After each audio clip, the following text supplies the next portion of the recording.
Complaining neighbours forces a council to evict families. Let's have a look. Hello everyone, Florian here and welcome to another episode of HeiseSays. Grab your stein of coffee because we're going to talk about an article highlighting the fact that, well, a council is forcing a whole bunch of families to essentially get evicted. Let's have a look at this because, neighbours are complaining, but there's a little bit more to it than the shocking title because, well, we are in the middle of a rental crisis, so people are looking at ways to live cheaply, to be quite honest, or even actually to get anywhere to live, and many of them are turning to tiny houses. There's a regular commenter on the channel who loves the tiny houses, always, going to bat for them, and people are fans of them. Now, my concern with tiny houses is what they represent. They represent, essentially, negating all of the legislation and legal requirements we put on real houses. So you're saying, you got the same people who are arguing for all of these rules and regulations, and every year it gets more and more complicated. We just have new livability and accessibility requirements for private houses that have come in, new sustainability requirements that have come in, that are predicted to increase the costs of new builds by between $8,000 and $30,000. That means every house, has just gone up $8,000 or $30,000, even the existing houses, because all the new stock will go up, so all the established stock will go up too. That's how it works, guys. This is why everything is getting more expensive in the housing market. So you've got to understand, if we have this big movement, this big shift, trying to get away from the rules, regulations, from the council limitations, from the onerous requirements we put on construction, maybe the question isn't, or the question should be, why are people looking at other options? Maybe we need to address the red tape and the hoops that people have to jump through to build a house. Maybe we need to simplify it, not get people living in glorified caravans. That's the argument that I would put there. It is a sign of problems with the way we're building and procuring houses. It's not a solution. It's a sign of the problems. But anyway, let's check this out, because too many people, even politicians, talking up these bloody things. I mean, come on. You can't age in place with them. I question how you can tie them down. And we've got a lot of experience working with volumetric modular buildings. There are situations where they are the perfect solution. But that's not what these are. These are caravans. And there's certain situations where these are a good solution too. But yeah, not all the time. So, families to be evicted after neighbours' complaint to council. And it's disgraceful. Well, we all know about neighbours complaining. If anything, the lockdowns showed the real sign of what Aussies actually are.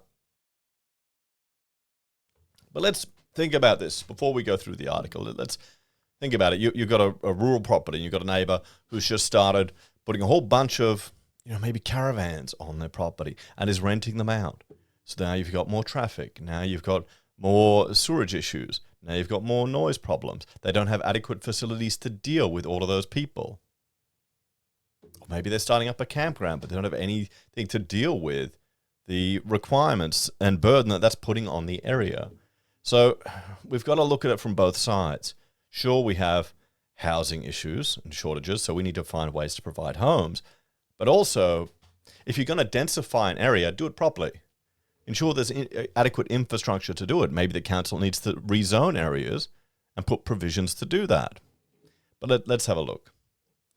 An elderly resident and two single parents with young children are being evicted from a property in the middle of a housing crisis following a complaint from neighbours. The residents live in 3 separate tiny homes on a 32-acre property in the Sunshine Coast. Okay, so 32 acres, that should be enough space around it. Or maybe we just need to advocate to reduce the authority of local councils and the impositions they put on what people can do on their private land. I mean, in WA now, new legislation's coming through where if your block is over 1,100 square meters, so not a big block, twice the size of an average inner city block, you need to get permission from an indigenous body to dig up on anything. Even dig in your own backyard. You need a permit to dig in your own backyard. Isn't Australia awesome, guys? This is where we're heading. So it's Sunshine Coast hinterland owned by Jacqueline Morton, who had been instructed by the local council that the tenants in their homes must be gone by the end of August. Okay? What do you want them to go? Live in their cars or live in tents? Or maybe they'll just drive to another property. I mean, isn't that the whole point of tiny homes? These things are mobile. You've got wheels on it. Okay? That's how they get around all of the requirements you have in the National Construction Code, because they put wheels on it, so you should be able to move it. My question is, how are these things tied down if you've got substantial wind force? Because they're pretty high. That's a large surface on there. Are they going to tip over if you've got big enough wind? How's it tied down? Do they bolt it down temporarily? I mean, they've got some blocks there, but I just think it's a disgusting attitude. Council is quoting bylaws and regulations that just don't fit the reality of the situation we're in. Well, that's it's always like that. I don't know, so many Australians, we vote for so many rules and bloody regulations all the time, again and again and again. It's not getting any better. There's just more and more being put out there. You advocate for any reduction in government involvement, people think you're a nutcase. I don't feel sorry for any of these people, to be honest. This is the mess we've gotten into.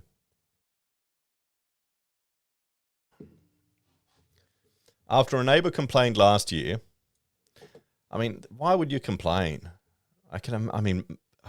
Maybe jealous, or maybe they're annoyed that it'd be jealousy, wouldn't it? It would be jealous that your other neighbour has making more money on their property. I mean, that's one thing you'd reckon you could do, wouldn't it, out there?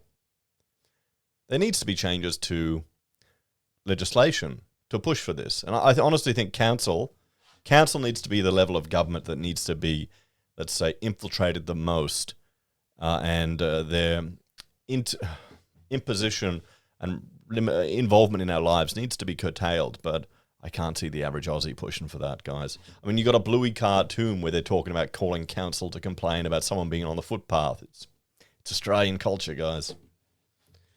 So, Sunshine Coast Council officers investigated the property near Monday and have now ordered Miss Morton to have the homes and their tenants removed by the 31st of August. So, single mother is gutted by eviction notice. Angela Smith and her two young boys moved their tiny home onto Miss Morton's property last year, and she said she finds the eviction unbelievable. I don't have a backup plan, Miss Smith said. To be moving people along in a housing crisis due to red tape is just unbelievable. She slammed the council's decision as heavy-handed, and she said she was crushed by the outcome. Local councillor David Law met with Miss Morton and the tenants on her property and told the ABC he doesn't want to see them evicted. He's calling on other landowners in the area to offer up some space to host the displaced residents. Okay. So, I mean, there you go. That's the thing. They don't want to keep them in one spot. They want to move them around.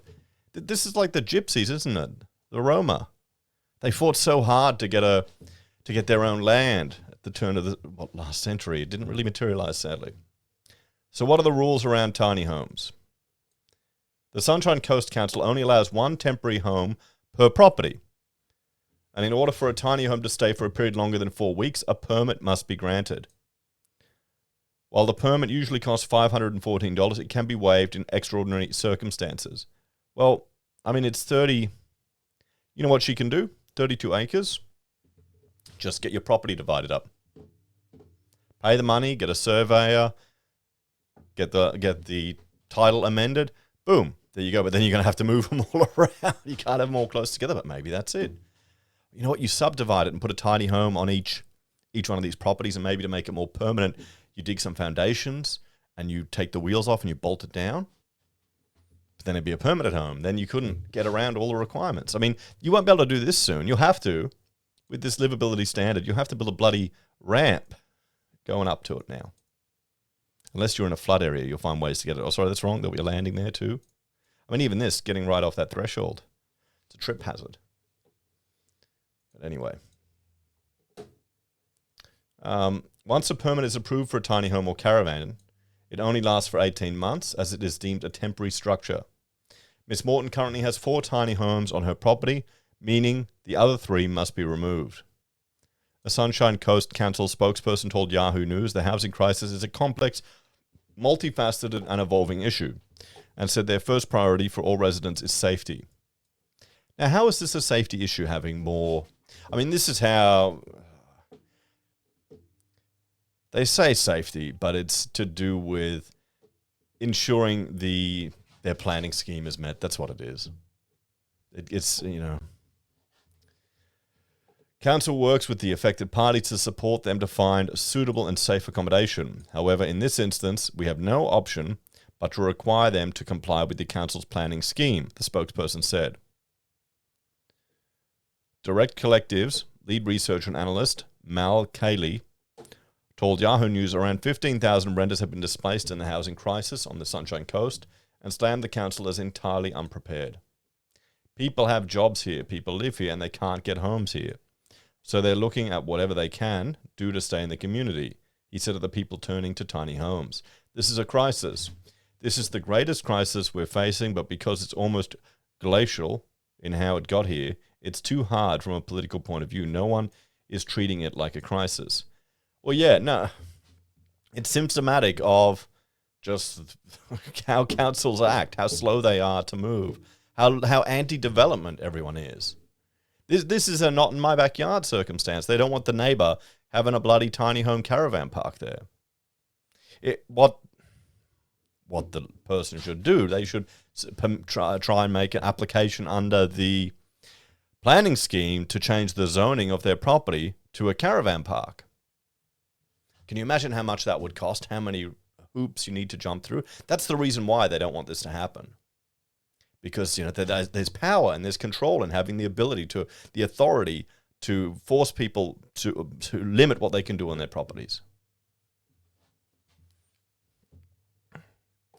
Mr. Cayley said the council's decision to uproot the families from Miss Morton's property is disgraceful and called for immediate action. It's disgraceful that they would exercise a law like that. I mean, what have these people never dealt with the bureaucracy of Australia? Haven't they? Do they not know what it's like?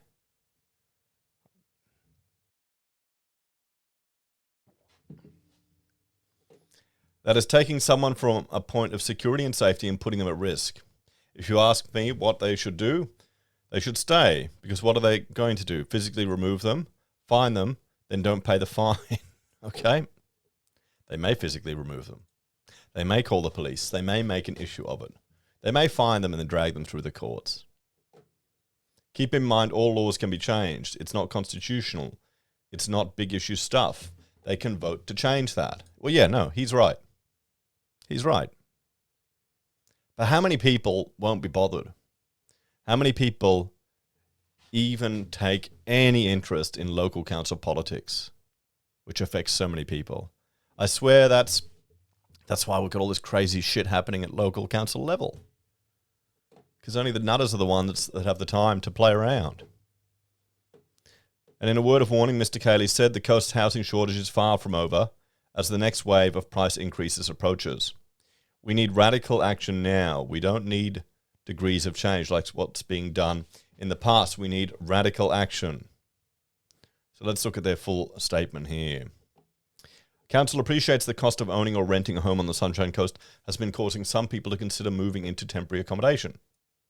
Our first priority is to ensure everyone, including our most vulnerable people, is safe. For ihre Sicherheit. Council works with affected parties to support them to find suitable and safe accommodation. However, in this instance, we have no option but to require them to comply with the Council's planning scheme. Council has investigated and taken reasonable development compliance actions in relation to the use of this property for multiple tiny homes. The landowner was provided with reasonable time period for the relocation of several tiny homes from this property, as only one tiny home can be located on the property. Well, really, all council needs to do is amend the planning scheme to allow multiple tiny homes. If the property is of a certain area, 32 hectares, you ensure there is adequate distance between the tiny homes to address any potential for fire spreading or conflagration. Why not? Make them get a permit to put a tiny home, for an extended period of time. You need to get a. Well, the one issue is these things may be bushfire death traps. That's the problem. Make sure they're designed to deal with a bushfire situation, because that from an architectural design perspective, that has another impact too on how you design these buildings. There are a lot of little differences and changes and materials that you can use, and I don't know if the tiny homes are designed for that. They may not be. But, looking at that, it wouldn't take much to mod it or to ensure that it is. But then again, that'd be another cost. And these things are damn expensive for what they are. But, that's what council could do. That would be the smart approach to do it. But these are civil servants. They're not thinking like that. Under the planning scheme, the location of multiple tiny homes is defined as a relocatable home park. There you go, which is an inconsistent use in the rural zone. Exactly. So it's not a caravan park or a relocatable home park. That's it. So this person is essentially turning, because you know what they can. Here's the real issue: they can make more money off a relocatable home park as council, and they've got more requirements for a relocatable home park. I'm just thinking. You've got fire safety requirements around it. You'd have to have a ring main around it. You have to have accessible vehicle travel around it. What if you have an ambulance that you need to get to someone? There's all of these other requirements that council put on these properties that we as a civilization, as a people, have deemed necessary. So we make all these rules and we put them in place, and then we bitch and moan when they're enforced. So which way do you want it, Australia? Which way do you want it? This is what people vote for, guys. This is Australia, a country of bloody dobbing your neighbour in and wanting everyone to stick to the rules to the bloody letter. That is Australia. We're not a carefree bloody country. Don't kid yourself. While it's important to support people who need access to temporary housing, council also has obligations to protect and manage health and safety, the environment, and reduce impacts on nearby properties and public spaces. So there we go. So let's discuss this one, guys. So, it's pretty clear. She's occupying. She's got so many tiny homes on her property. It's essentially a mobile home park or a caravan park, and there's a whole lot of planning requirements that go with that. You can't just change it like that. Unless you want to remove all of those onerous requirements and allow everyone to have that opportunity to do that. Now, I can't see people doing that. I can't see people supporting that. It's the Australian way, guys. It's the not in my backyard way. It's the not wanting a say on what everyone else does in their property. Personally, I think they should make amendments, maybe a gradient of it, where you're not a true, full-scale relocatable home, but not just having a home park, but not just having one, but having a couple, maybe even two. Think about it. If you got 30 acres, you could surely accommodate a primary residence and then one for your kids and then one for your elderly parents there. But, these things don't meet the building code. They get around a lot of the requirements. That's why they're on a trailer. As I said before, they're not a solution to the housing crisis we have here in Australia. They're a symptom of the issues that we have with procuring buildings here. It's just getting more complicated. It's just getting more onerous. So people are paying 100, 150, 200 grand for these things, which don't come with any land, which back in the day would have been enough for a block of land. Or you could even build a house, a crappy small house for a couple hundred grand. It's not going to be big. It's finding the land that's the issue. We need to make it easier to find that and make that reach the market. But this is just a clear example of the role that councils play in the housing crisis. And, federal government, everyone's bitching and moaning to them about it. They've got very little capacity to address this directly. So they just chuck money at it, and that overheats everything. State government, they've got much more capacity to deal with it. All three levels need to work together to address this. And if you're frustrated with these type of things, ask yourself, when's the last time you've gotten involved in council politics ever? I'm trying to remember. I think I met my local member once, but there you go. There you go. Anyway, guys, thanks for watching. Let me know your thoughts and opinions on this one. Do you think tiny housing is the solution? Should people be allowed to do whatever they want with their land? Or should, they have to abide by the rules as everyone else? What would you do if your neighbor started parking, 5 caravans on their front lawn and renting them out to strangers? Let us know in the comments below, guys. Take care, everyone. Have a great day. Thanks for watching. Check out Heise BIM and Heise Does. And if you're a fan and enjoy the videos I produce, you can help us on YouTube or Patreon. Use our referral links, buy our pocket squares, or call me if you need an architect. Take care. Have a great day, and I'll see you all in the next episode of HeiseSays. Bye for now. Only one video today, guys. It's already 8 o'clock. This will be out at 8:30, hopefully. I'll see you later.